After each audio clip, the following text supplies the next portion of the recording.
I'm now going to invite my friend Vijaysardana, who will bring a legal flavor, if I may mention, to this issue of logistics and infrastructure. Vijay, the floor is yours.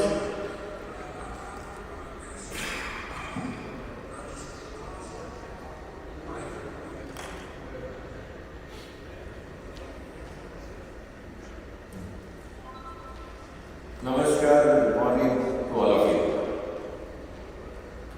Friends, we all are discussing a very vital segment of any business operation, that is logistics and warehousing. Without movement of goods, no business will exist, and especially in agriculture, food has to move when it has to be consumed. Without movement, there will not be consumption, there will not be business. Otherwise, whatever farmers are producing, if they consume at their own level, how much they will consume and rest will be wasted. And the people living in cities in different parts of the world will die with hunger. It means the movement is essential when it comes to survival, sustainability and existence of society.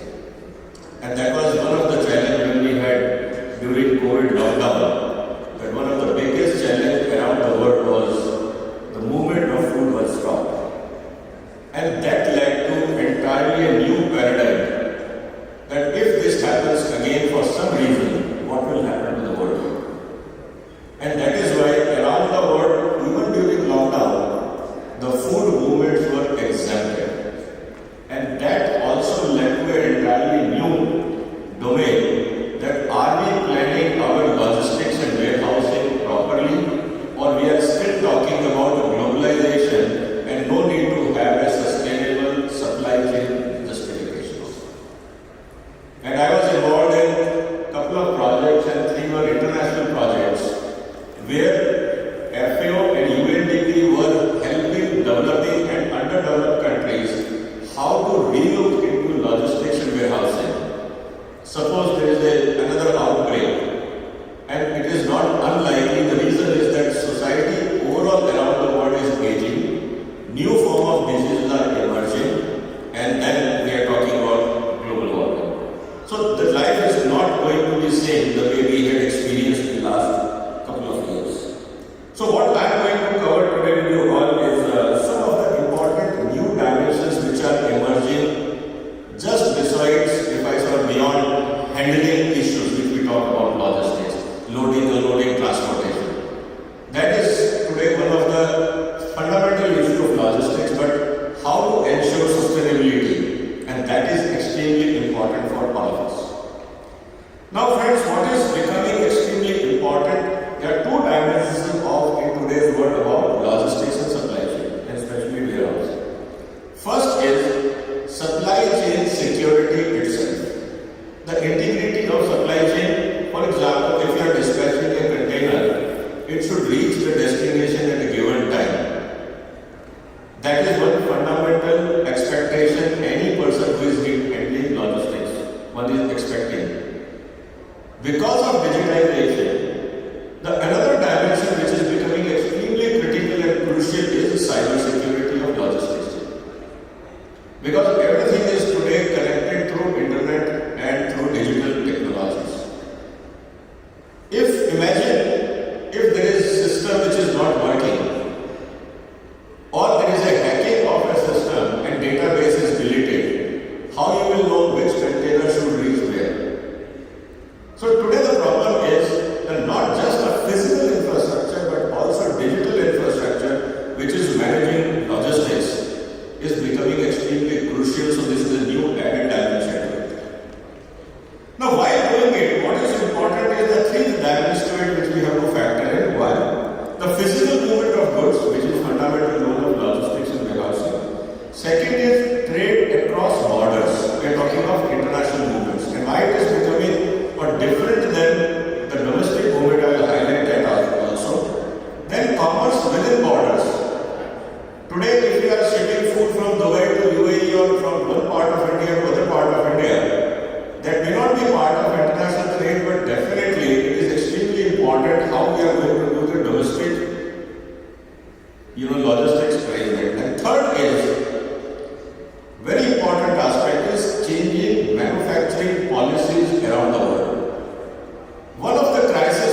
Because if the manufacturing is in one direction, it means the containers are moving in one direction with loaded consignment. Who will bring back the empty container? Now with empty container, cost of logistics is same. Who is going to bear it? And that is one of the reasons you see that logistics cost suddenly went up post-COVID, where it used to be maybe $500, people were paying $1,500 to $2,000 because there was a huge shortage of containers. One of my clients is in container manufacturing business, and today, after COVID, is a bumper business because suddenly there is a demand to construct and create a new set of containers, which is becoming important. It means to have an efficient logistics and warehousing, the important components we have to look at it, and where the regulations are changing, that is transportation, warehousing infrastructure related laws, brokerage, which is another important part, express delivery, because we are talking about food and especially perishable foods, terminal operations. Now, lately what we are finding, why I am emphasizing this terminal operations, because many food laws and custom authorities are changing regulations around the world, because I am also advising government of India on SPS and DBT matters. Many notifications countries are issuing where they are changing the requirements of the consignment which they are loading, and they want advanced notifications with additional requirements so that their terminal operations becomes efficient. We consider that as a non-tariff barrier, but think of terminal operations, because when you are doing international transactions or shipments, consignment in high sea or in the sea is both, the duration of consignment 60% is in sea, 40% is on onshore. Now that additional 60% you may not change because of speed and other logistics challenges, but 40% operation which is at terminals, it is now getting a lot of focus from around the world and by the regulators how we can minimize this time factor. And in this, there are three operations. One is the physical infrastructure, second is the regulatory infrastructure, and third is the information sharing. And if this is not addressed, we will not be able to reduce the time, which is 40% of the total transshipment timeline, by any further efficiency. An additional time factor or additional holding of containers at port is a cost to society and to the country, which is becoming a big issue now. It means what countries and policies and regulations are focusing on is port productivity. It is not simply that I have loaded and handed over to you. Even at port operations, how far it can be. Modernization of custom systems. And when I am talking about new regulations which are emerging, that before you dispatch the consignment, you have to upload your requirements, data requirement or consignment data on the port of an importing country or the port where you want product to reach, so that in advance they are ready that your consignment will come with the following requirements, whether you need a different container or it is a 40 feet or chemical or explosives or whatever, they should be ready to handle in a shortest possible time. So that is another requirement. Third aspect which is becoming important with big data and artificial intelligence is the traffic predictability. So traffic predictability, how we are going to predict that which traffic will reach where and when. And then another dimension which is becoming crucial is the location of containers itself. That where is the container lying? So there are changes, technological changes happening there, and overall this is going to lead how we can shrink the dwell time of the containers.